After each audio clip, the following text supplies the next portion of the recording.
I woke up in a hospital bed with 17 stitches in my forehead, and absolutely no memory of how I got there. The nurses kept calling me Mr. Harrison, which felt foreign on my tongue when I tried to say it back to them.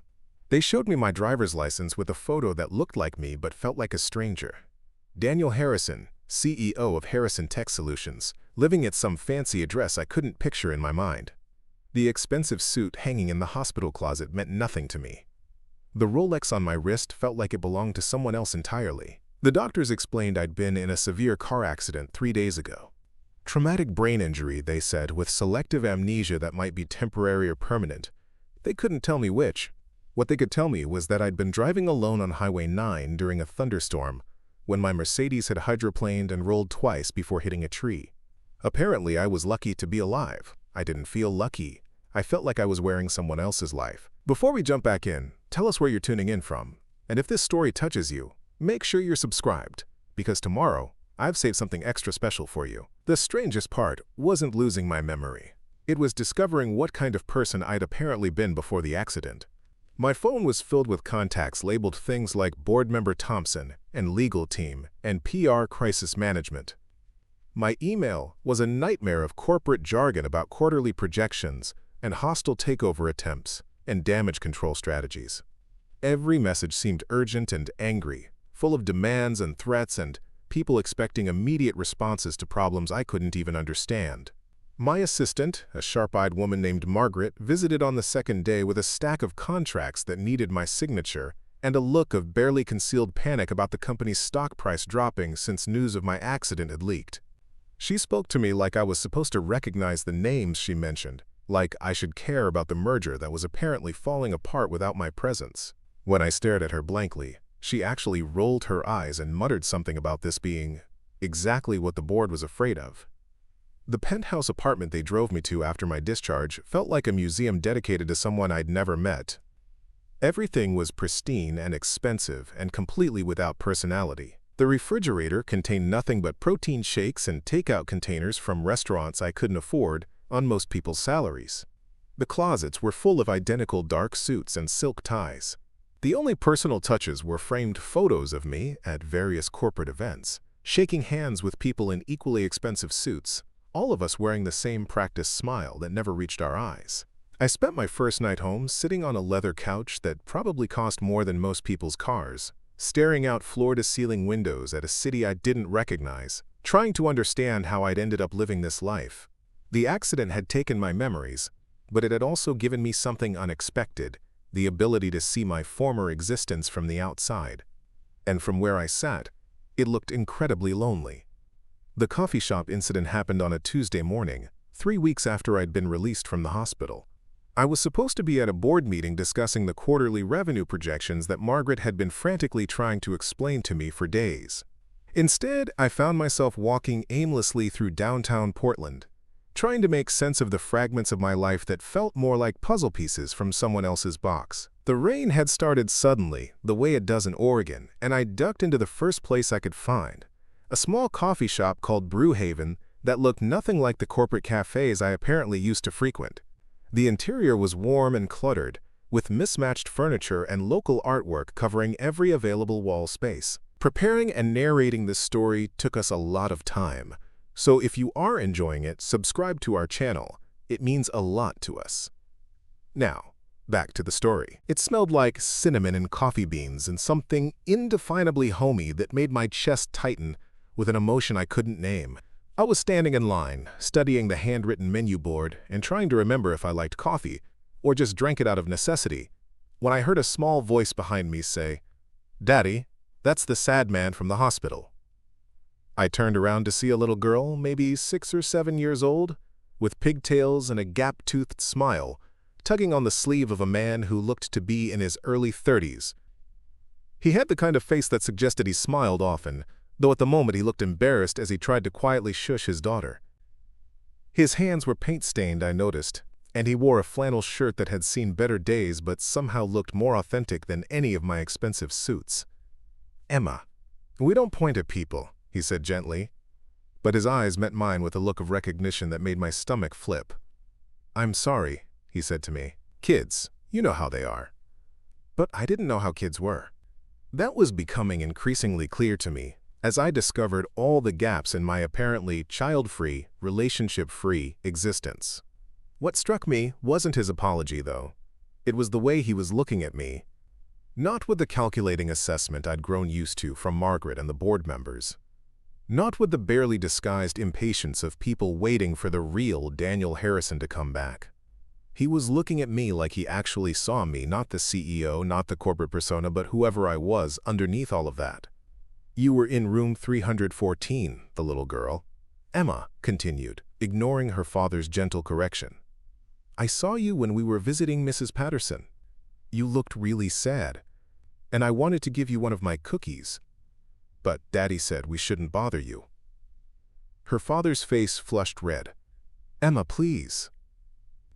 "It's okay," I heard myself saying, though I had no memory of being in room 314 or seeing this child before. "What kind of cookies?" Emma's face lit up like I'd just asked the most important question in the world. "Chocolate chip! I made them myself." "Well, Daddy helped with the oven part because I'm not allowed to touch hot things yet. But I mixed everything and did the scooping and everything." The man, her father, extended his hand to me. "I'm Marcus Chen, and this is my daughter Emma. We volunteer at the hospital sometimes, reading to patients who don't get many visitors." Marcus Chen. The name meant nothing to me, but shaking his hand felt like the first genuine human contact I'd had since waking up in that hospital bed. His grip was firm but not aggressive, calloused in a way that suggested he worked with his hands, and when he smiled, it reached his eyes in a way that made me realize how rare that actually was in my current world. "Daniel," I said, then hesitated. "Daniel Harrison." Something flickered across Marcus's face when I said my name. Not recognition of the CEO, but something deeper, more personal. Emma was still chattering about cookies and hospital visits, but Marcus was studying my face with an intensity that made me uncomfortable and curious at the same time. "The car accident," he said quietly, more to himself than to me. "I heard about it on the news." Harrison Tech's stock dropped pretty significantly. I nodded, unsure how to respond. Everyone seemed to know more about my life than I did. "But you don't remember," Marcus continued. And it wasn't a question. There was something gentle in his tone, understanding in a way that felt different from the clinical sympathy of doctors, or the frustrated impatience of my business associates. "No," I admitted. "I don't remember much of anything, actually." Emma had moved on from cookies and was now examining the artwork on the walls with the intense focus that children bring to everything they find interesting. Marcus glanced at her, then back at me, and I could see him wrestling with some internal decision. "This might sound strange," he said slowly, "but we've met before. Several times, actually." "Not in any business context," he added quickly, seeing my confusion. "It was about 6 months ago. You used to come to the community center where I teach art classes." The words hit me like cold water. I had no memory of any community center, no recollection of art classes or any reason I might have attended them. My penthouse apartment had no art supplies, no creative materials of any kind. My calendar, which Margaret had shown me in detail, contained nothing but business meetings and corporate events. "That's impossible," I said. I can't draw or paint or anything like that." Marcus smiled, and there was something sad about it. "You couldn't then either. That's why you were there. You said you wanted to learn something that had nothing to do with profit margins or quarterly reports. You said you felt like you were losing yourself in your work and needed to remember what it felt like to create something just because you wanted to." The coffee shop seemed to grow quieter around us, as if the universe was holding its breath. Emma had wandered closer to a display of local artists' work, leaving Marcus and me in a bubble of conversation that felt both intimate and impossible. "I don't understand," I said. "Why wouldn't that be in my calendar? My assistant manages every minute of my schedule." "Because you paid cash for the classes and used a different name," Marcus said gently. "You called yourself Danny, said it was the name your mom used to call you before she died, and that you hadn't heard it in years. You said Daniel Harrison was your work name, but Danny was who you used to be." The name hit me like a physical blow, Danny. It resonated in a way that Daniel never had, felt familiar in my mouth even though I couldn't remember anyone ever calling me that. For a moment, I could almost hear it. A woman's voice, warm and loving, saying, "Danny, sweetheart," in a tone that my current life seemed incapable of producing. "I taught you basic watercolor techniques," Marcus continued. "You weren't very good at it, but you seemed to love the process. You said it was the only time during your week when you weren't thinking about work, when your mind could just be quiet. You missed a lot of classes because of business trips and late meetings, but when you were there, you seemed different, lighter." Emma had returned to our conversation, drawn by some invisible child radar that detected when adults were discussing something important. "Are you the Danny who painted the ugly flowers?" she asked with the brutal honesty that only children possess. Marcus laughed, and the sound was warm and genuine. "Emma, that's not very nice." "But they were ugly," she insisted. "They looked like purple blobs with green sticks. But you were really happy when you finished them, and you said they were the most beautiful ugly flowers you'd ever made." I felt something crack open in my chest, not quite a memory but something close to it. A feeling of satisfaction, of accomplishment that had nothing to do with closing deals or increasing market share. The sensation of creating something imperfect but entirely my own. "The accident happened on a Thursday night," Marcus said quietly. "You'd missed the previous 2 classes because of some big merger negotiation, but you'd called to say you'd be there the following Tuesday. When I saw the news about Harrison Tech's CEO being in critical condition, I connected the dots. The coffee shop around us continued its normal rhythm. Customers ordering drinks, the espresso machine hissing, conversations blending into background noise, but I felt like I was standing at the edge of a cliff, looking down at a version of myself I couldn't remember but desperately wanted to know. "Why didn't you visit me in the hospital?" I asked. Marcus glanced at Emma, who was now thoroughly absorbed in examining a painting of a cat wearing a top hat. "Because Danny came to those art classes to escape being Daniel Harrison's CEO. I figured that if you wanted the corporate world to know about your Tuesday evening painting sessions, you wouldn't have used a different name and paid in cash. I didn't want to complicate your recovery by bringing up something you'd clearly wanted to keep private." The thoughtfulness of that gesture, respecting boundaries I'd set but couldn't remember setting, made me understand why I'd apparently trusted this man enough to share parts of myself that I'd hidden from everyone else in my life. "The thing is," Marcus said, lowering his voice, "the Danny I knew wasn't happy. He was successful, obviously, but he seemed lonely, disconnected. Like he was going through the motions of a life that didn't fit him anymore. I keep wondering if maybe the accident was the universe's way of giving you a chance to start over." Emma tugged on her father's sleeve again. "Daddy, can we show Danny our paintings at home? I bet he'd like to see the flowers he made. You kept them in the special folder." Marcus's face flushed again. "I kept some of your work," he admitted. "The watercolors you finished in class. I thought maybe someday you'd want them back, or maybe you'd bring your daughter to the center and want to show her what you'd learned." "I don't have a daughter," I said automatically. "I know," Marcus replied. "That was part of what made you sad, I think. You talked sometimes about how your work had consumed your life so completely that you'd never made room for relationships or family. You said you were 34 years old and couldn't remember the last time you'd had dinner with someone who wasn't trying to sell you something or buy something from you." 34. I was 34 years old, and according to Marcus, I'd been profoundly lonely even before I lost my memory. The revelation should have been depressing, but instead, it felt like permission. Permission to be different, to want different things, to become someone other than the person I apparently had been. The rain outside had intensified, drumming against the coffee shop windows with increasing urgency. Emma pressed her face to the glass, watching the water stream down in rivulets that caught the afternoon light. "We should probably get going," Marcus said, glancing at his watch. "Emma has soccer practice, and I need to prep for tomorrow's classes." But as he gathered their things, I found myself not wanting them to leave. These 2 people, this gentle man and his precocious daughter, represented the only connection I'd found to a version of myself that had apparently been searching for something more meaningful than quarterly profit reports. "The art classes," I said impulsively. "Are they still happening?" Marcus paused in the middle of helping Emma into her rain jacket. "Every Tuesday and Thursday evening, 6 to 8 p.m. Could I come back?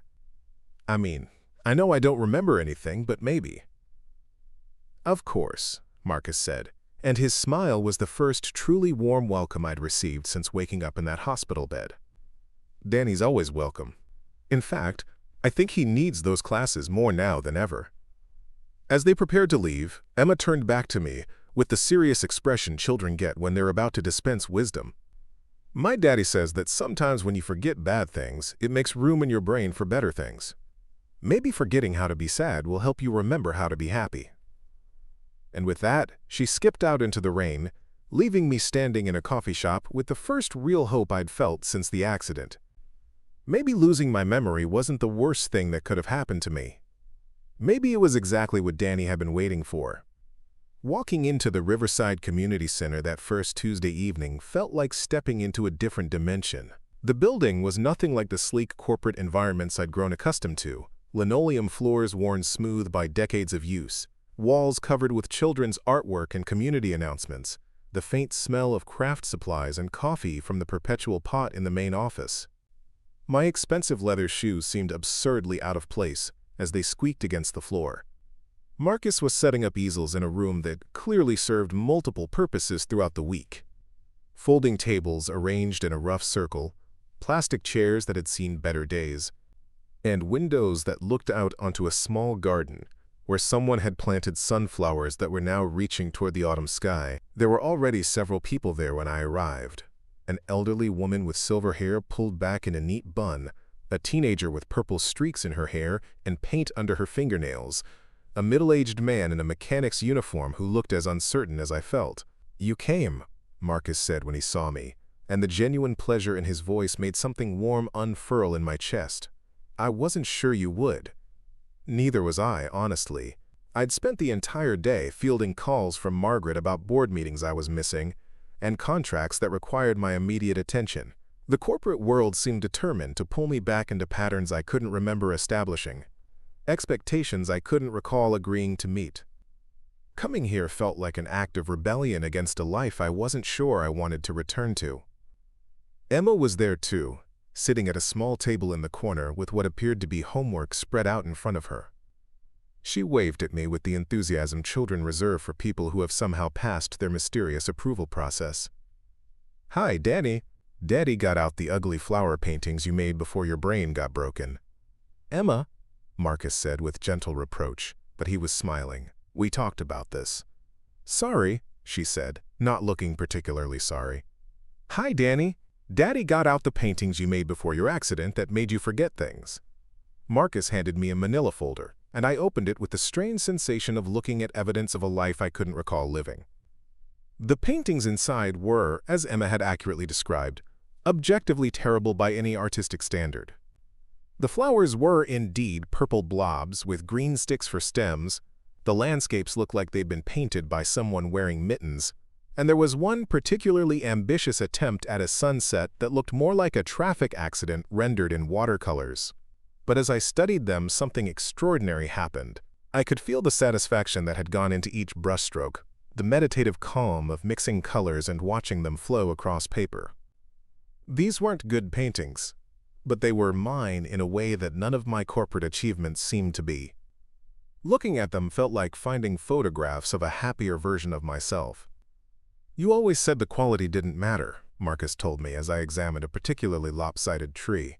"You said the only thing that mattered was that for 2 hours every week you got to be someone who created things, instead of someone who just moved money around." The class that evening was a revelation. Marcus started us off with basic color theory, something I apparently should have remembered but didn't. As I mixed yellow and blue and watched them become green on my palette, I felt like a child discovering magic for the first time. The elderly woman, whose name was Rose, helped me understand how to hold the brush properly. The teenager, Alex, showed me a technique for creating texture with a sponge. The mechanic, Joe, turned out to have an incredible eye for composition despite claiming he'd never touched a paintbrush before taking these classes. What struck me most was how different the conversation was from anything I'd experienced in my recovered corporate life. No one was trying to sell anything or buy anything or gain advantage over anyone else. Rose talked about her late husband's garden and how she was trying to capture the way morning light fell across his prized tomatoes. Alex discussed the mural she was planning for her bedroom wall. Joe mentioned that his daughter was getting married next spring and he wanted to paint something special for her new apartment. These were people with rich, full lives outside whatever they did for work. They had relationships and hobbies and dreams that had nothing to do with profit margins or market share. Sitting among them, I began to understand what I'd apparently been searching for in those Tuesday evening classes, a sense of connection to something larger than quarterly reports and board meetings. Emma finished her homework around 7 and came to examine our work with the serious attention of a gallery curator. She offered commentary on each piece with the brutal honesty that only children possess, but her critiques were somehow encouraging rather than discouraging. When she looked at my attempt at painting the sunflowers visible through the window, she tilted her head thoughtfully. "They're still ugly," she announced, "but they're less ugly than the flowers in the folder. That means you're getting better." After class, as we cleaned brushes and put away supplies, Marcus invited me to join him and Emma for their traditional post-class dinner at a diner down the street.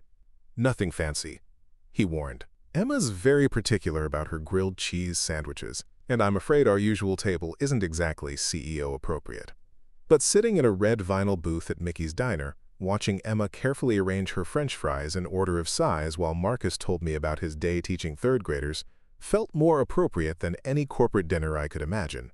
Emma insisted on showing me her collection of crayon drawings, each one accompanied by a detailed explanation of the story behind it. There was a series featuring a superhero cat who saved dogs from trees, several portraits of her various stuffed animals engaged in elaborate tea parties, and one particularly touching drawing of her family that included stick figures labeled Daddy, Emma, and Mommy in Heaven with the Angels. Marcus noticed me studying that last drawing and his expression grew gentle. "Emma's mom died in a car accident 3 years ago," he said quietly while Emma was distracted by trying to balance a French fry on her nose. "It's just been the two of us since then. The parallel to my own situation, losing a previous life, learning to build a new one, wasn't lost on me. But where my memory loss felt like an opportunity to escape something that hadn't been working, Marcus and Emma had faced genuine tragedy and somehow managed to create something beautiful in its aftermath. Their grief was real and ongoing, but so was their love for each other and their openness to new experiences and relationships." "How do you do it?" I asked. "How do you stay so positive after losing so much?" Marcus considered the question while Emma attempted to teach a French fry to do tricks. "I think it's partly about accepting that life changes whether we want it to or not," he said. "Sarah's gone, and nothing I do will bring her back. But Emma's here, and she needs me to show her that it's possible to be sad about what we've lost, and still find joy in what we have. If I spent all my time mourning the life we used to have, I'd miss out on the life we're building now." His words resonated with something deep in my chest. I'd been mourning a corporate life I couldn't remember, and apparently hadn't enjoyed, while missing the opportunity to discover who I might become without those constraints. The accident had given me something Marcus and Emma had found through tragedy, a chance to start over, to choose deliberately what kind of person I wanted to be. Over the following weeks, Tuesday and Thursday evenings became the highlights of my existence. I began to understand what Marcus had meant about Danny being different from Daniel Harrison. In the art classes, I wasn't the CEO of anything. I was just a guy learning to paint watercolors, and failing spectacularly at it most of the time. My corporate skills were useless here. I couldn't leverage or strategize or optimize my way to better brushwork. I had to learn patience, had to accept imperfection, had to find satisfaction in the process rather than just the results. Emma appointed herself my unofficial art teacher, offering critiques and suggestions with the confidence of someone who had never doubted her right to express opinions about creative work. She taught me that purple and yellow make a color she called mud brown, that painting trees is harder than it looks because real trees are bumpy and weird, and that the best part about art class is getting paint on your clothes because it proves you were brave enough to try something messy. Marcus began staying after class to give me extra help with techniques I was struggling to master. These one-on-one sessions became conversations that ranged far beyond painting. He told me about his work as an elementary school teacher, about the kids who struggled with traditional learning methods but flourished when they could express themselves through art. I found myself talking about the strange experience of rediscovering my own life through other people's memories, about the disconnect between who I apparently had been and who I felt like I was becoming. Maybe the person you were before the accident wasn't the real you, Marcus suggested one evening as we worked on a landscape that was supposed to be the view from the community center but looked more like abstract expressionism gone wrong. Maybe that was just who you thought you were supposed to be. The idea was both liberating and terrifying. If the corporate executive version of myself had been a performance rather than an authentic identity, then the accident hadn't taken away my real life. It had freed me from a false one. But that also meant I was starting from scratch, building an identity without the safety net of established patterns and expectations. My relationship with Emma evolved during this time in ways that surprised me. I'd never spent significant time around children, and I'd assumed I didn't particularly like them or understand them. But Emma's curiosity about the world, her willingness to ask direct questions about things adults tiptoed around, her capacity for finding wonder in ordinary moments, all of this began to shift something fundamental in how I saw the world. She asked me once why I looked sad even when I was smiling, and I realized she was right. The corporate Daniel's smile was a performance, a social tool rather than an expression of genuine emotion. With Emma, I began to learn what it felt like to smile, because something actually made me happy, rather than because the situation called for it. "Daddy says you used to be very lonely before your accident," she told me one evening, while we waited for Marcus to finish talking to another parent. "But you don't look lonely anymore. You look like someone who's finding their way home." Her observation was startling in its accuracy. I was finding my way home, but not to a place I'd ever lived before. I was discovering what it felt like to be part of a community, to have people who were genuinely glad to see me show up, to engage in activities that had no purpose beyond personal fulfillment and human connection. The corporate world continued to demand my attention, but I found myself increasingly resistant to its pull. Margaret scheduled fewer meetings, claiming I wasn't mentally ready for the full responsibility of running the company. The board member spoke about me in the third person during the few meetings I did attend, as if the accident had made me invisible as well as amnesiac. Instead of feeling insulted or motivated to prove myself, I felt relieved. 3 months after that first Tuesday evening class, I realized I hadn't thought about quarterly reports or market projections in days. Instead, I was thinking about whether I wanted to try painting portraits or if I should stick with landscapes. I was planning weekend activities that might interest Emma, wondering if Marcus would like the book about teaching methods I'd found at the library, considering whether I was ready to host a dinner party in my apartment for my art class friends. These were the thoughts of someone who had relationships and hobbies and a life beyond work. They were the thoughts of someone who had discovered that happiness might be found in small, ordinary moments, rather than in large, extraordinary achievements. They were the thoughts of Danny, not Daniel Harrison, and for the first time since the accident, I felt like I was becoming someone I actually wanted to be. The first sign that my carefully constructed new life was about to collapse came in the form of a manila envelope slipped under my apartment door on a Wednesday morning in November.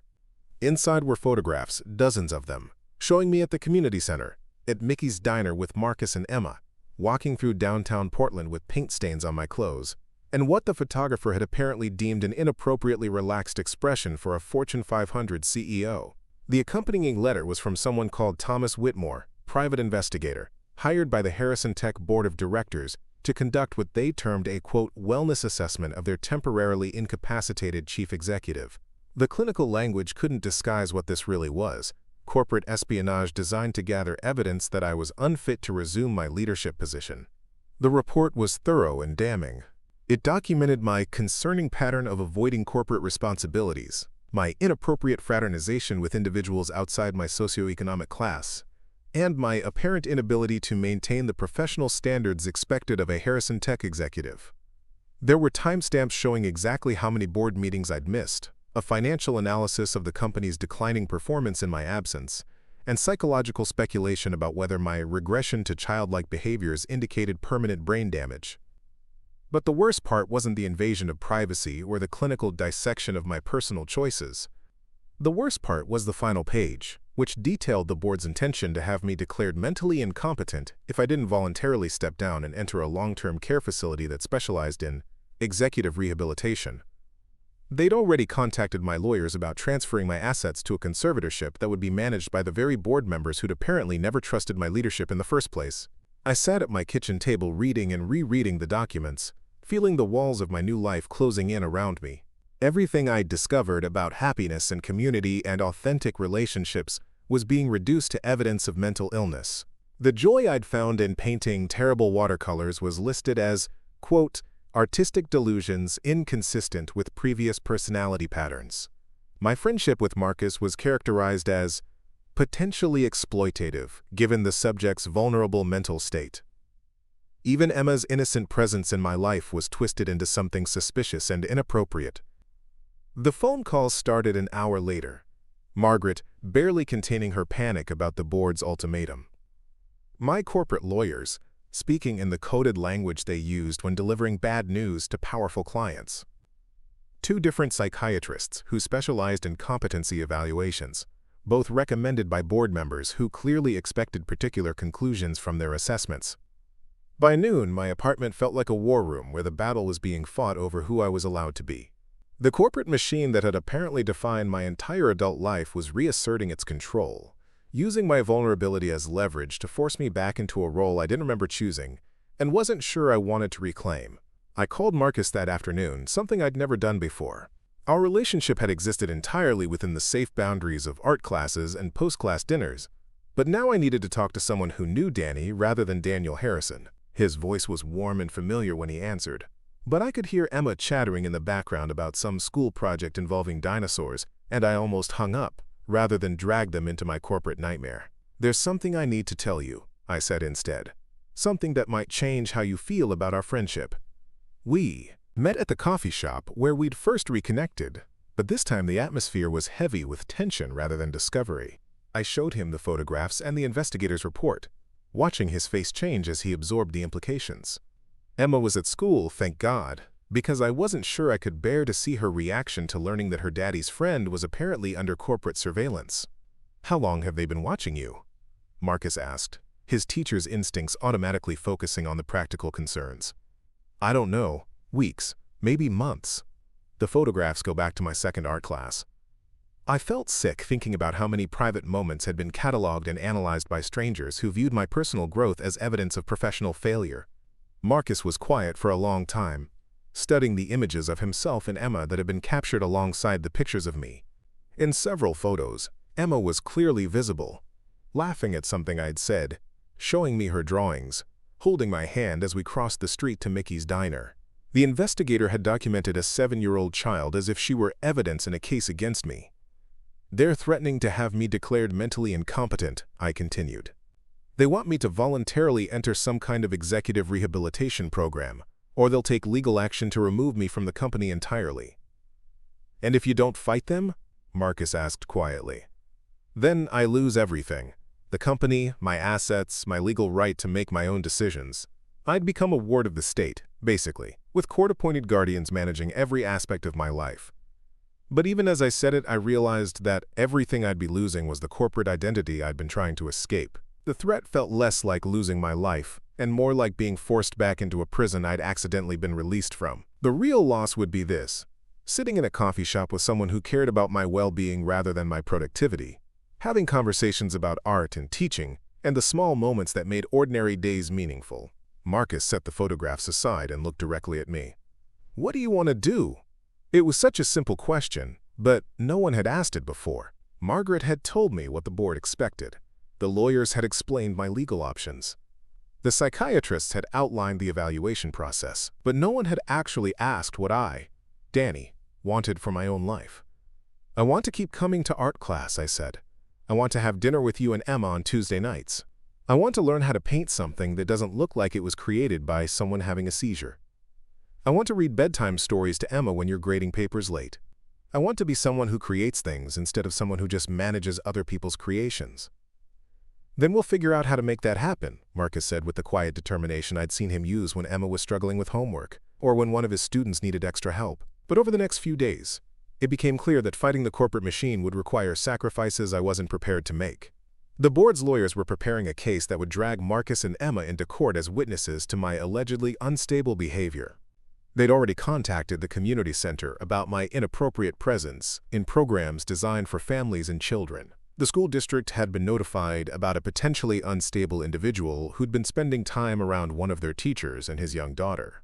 The message was unmistakable: resist their control, and everyone I cared about would be pulled into a legal battle that could destroy their reputations and potentially cost Marcus his job. The private investigator's report had noted Marcus's financial situation: a single father living paycheck to paycheck, dependent on his teaching position for health insurance and stability. A prolonged legal battle with a Fortune 500 company would bankrupt him even if he won. The breaking point came when Emma asked me after art class why her daddy looked so worried all the time lately, and why there had been strangers and cars outside her school taking pictures. She was 7 years old, and the corporate war over my identity was already affecting her sense of safety in her own community. That night, I made the decision that felt like cutting out my own heart. I called Marcus and told him I wouldn't be coming to art class anymore. I couldn't risk dragging him and Emma deeper into a situation that could destroy their lives. The corporate board wanted their compliant CEO back, and I'd give them what they wanted if it meant protecting the people who'd shown me what authentic human connection looked like. "You're running away," Marcus said, and I could hear the disappointment in his voice. "Danny wouldn't run away from something this important." "Danny doesn't exist," I replied, hating the words even as I said them. "The doctors are right. I'm Daniel Harrison, CEO of Harrison Tech, and I've been playing pretend for months while my company falls apart and my responsibilities pile up. It's time to stop being selfish and start being who I'm supposed to be. And what about what you want? What about the person you've discovered you can be when you're not performing for corporate expectations?" "It doesn't matter what I want," I said, and the resignation in my own voice scared me. "I have obligations. People depend on my company for jobs. Shareholders depend on my leadership for their investments. I can't keep prioritizing my personal happiness over my professional responsibilities." Marcus was quiet for so long I thought he'd hung up. When he finally spoke, his voice was gentle but firm. The Danny I know wouldn't sacrifice his own authenticity to make other people comfortable. He'd find a way to be both responsible and true to himself. But I'd already made my choice. The next morning, I put on one of my expensive suits for the first time in months, combed my hair into the corporate style I'd apparently favored before the accident, and walked into the Harrison Tech building like a man returning to prison after a brief, beautiful taste of freedom. The board meeting was a performance designed to humiliate me back into compliance. They presented their evidence of my concerning behavior with the satisfaction of parents correcting a wayward child. My friendship with Marcus was dissected as if it were a business transaction gone wrong. My participation in art classes was analyzed as a symptom of brain damage rather than a sign of personal growth.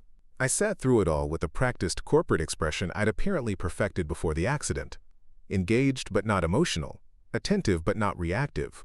I agreed to their terms: full-time return to corporate responsibilities, regular psychiatric evaluations, and a commitment to avoiding any activities or relationships that might be deemed inappropriate for someone in my position.